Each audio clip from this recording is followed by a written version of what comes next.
नवरात्रि में व्रत रखने से पहले ये जान लो, वरना। दोस्तों, सबसे पहले बात करते हैं उन औरतों की जिन्हें अभी अभी बेबी हुआ है। नई मांओं के लिए यह समय बहुत नाजुक होता है। देखिए, बच्चे को जन्म देने के बाद मां का शरीर बहुत कमजोर होता है। उन्हें पोषण और आराम की बहुत जरूरत होती है। ऐसे में अगर वो व्रत रखेंगी तो उनकी हेल्थ पर बहुत बुरा असर पड़ेगा। यह उनके रिकवरी प्रोसेस को धीमा कर सकता है। दूसरा, जिन औरतों को कोई सीरियस बीमारी है, जैसे कि शुगर, ब्लड प्रेशर या फिर दिल की कोई बीमारी, उन्हें भी नवरात्रि का व्रत रखने से बचना चाहिए। व्रत रखने से उनकी तबीयत और भी ज्यादा खराब हो सकती है। इन बीमारियों के चलते उनका शरीर पहले से ही कमजोर होता है। अब आते हैं तीसरे नंबर पर। जिन औरतों के घर में कोई बड़ा कर्जा हो, उन्हें भी नवरात्रि का व्रत नहीं रखना चाहिए। ऐसा करने से घर में आर्थिक तंगी और कंगाली का माहौल बन जाता है। ऐसा माना जाता है कि ऐसा करने से घर में दरिद्रता आती है और कर्ज से कभी मुक्ति नहीं मिलती। कर्ज का बोझ और भी बढ़ सकता है। चौथा, जिन औरतों के घर में आए दिन लड़ाई झगड़े होते रहते हैं, पति पत्नी में अनबन रहती है, उन्हें भी नवरात्रि का व्रत रखने से बचना चाहिए। इससे घर का माहौल और भी तनावपूर्ण हो सकता है। ऐसा करने से घर में नेगेटिव एनर्जी का वास हो जाता है और घर की शांति भंग होती है। घर में सुख शांति बनाए रखने के लिए यह जरूरी है।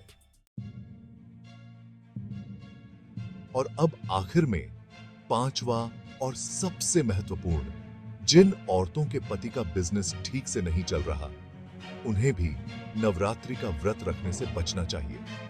ऐसा करने से पति के बिजनेस में और भी ज्यादा नुकसान होता है और घर में दरिद्रता आती है। दोस्तों, ये थी वो 5 औरतें जिन्हें नवरात्रि का व्रत रखने से बचना चाहिए। लेकिन दोस्तों, मां दुर्गा ने यह भी कहा है कि अगर कोई स्त्री सच्चे मन से उनकी आराधना करती है तो उसे किसी भी बात का डर नहीं होता।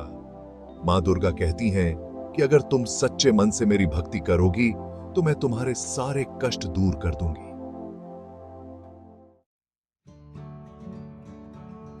चैप्टर 5। मां दुर्गा कहती हैं कि अगर कोई स्त्री नवरात्रि के 9 दिन सुबह उठकर मेरी पूजा करती है और शाम को दुर्गा चालीसा का पाठ करती है तो उसके सारे पाप धुल जाते हैं और उसे जीवन में कभी भी किसी भी चीज की कमी नहीं होती। अंत से कहा है। चैप्टर 6। जी हां दोस्तों, मां दुर्गा की कृपा से वो स्त्री करोड़पति बन सकती है। उसके जीवन में सुख समृद्धि आती है और उसे कभी भी किसी भी परेशानी का सामना नहीं करना पड़ता। तो दोस्तों, नवरात्रि के इस पावन अवसर पर आइए हम सब मिलकर मां दुर्गा की आराधना करते हैं और उनसे अपने जीवन को सुखमय बनाने की प्रार्थना करते हैं। चैप्टर 7। दोस्तों, ये वीडियो सिर्फ जानकारी के लिए है। किसी भी तरह का अंधविश्वास फैलाना हमारा मकसद नहीं है। नवरात्रि के इस पावन अवसर पर आप सभी को मेरी तरफ से ढेर सारी शुभकामनाएं। मां दुर्गा आपकी सभी मनोकामनाएं पूर्ण करें। मां दुर्गा आपकी थे। ओतरो तो दोस्तों, समझ आया ना? इस नवरात्रि में हमें क्या क्या करना चाहिए और क्या नहीं। ये बातें ध्यान रखोगे तो मां दुर्गा खुश रहेंगी, घर में सुख शांति बनी रहेगी और पति पराठा बनाएंगे। ये तो बोनस है। अरे हां, वीडियो पसंद आया हो तो लाइक और शेयर करना मत भूलना, वरना मां दुर्गा नाराज हो जाएंगी और हम नहीं चाहते कि ऐसा हो, है ना? और हां, कमेंट करके जरूर बताना आप नवरात्रि में क्या स्पेशल बनाने वाले हो। मैं तो सोच रही हूं इस बार कुछ नया ट्राई करूं, कुछ नया और मजेदार। चलो फिर मिलते हैं अगले वीडियो में। तब तक के लिए बाय बाय और खुश रहिए।